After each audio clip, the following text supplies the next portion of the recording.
Ciao, sono Marco, dei responsabili tecnici di Coletta Verde. Adesso stiamo campionando la spiaggia di Sarello a Bagheria e Aspra di Bagheria.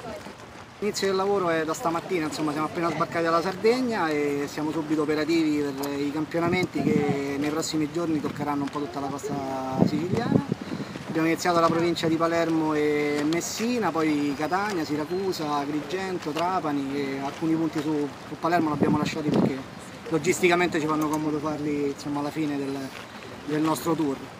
E nei prossimi giorni, tra circa una decina di giorni, passerà la barca di la Coletta Verde di Legambiente che in una conferenza stampa il 17, comunicherà, insomma, e darà eco e forza, insomma, al lavoro che abbiamo fatto noi, ma portando poi tutti i temi che la Coletta Verde ha a bordo. Tutti i dati del monitoraggio che noi effettuiamo verranno presentati durante la conferenza stampa il 17, un concerto tra la barca regionale, quindi la barca di Legambiente regionale, i circoli, insomma, e chi parteciperà.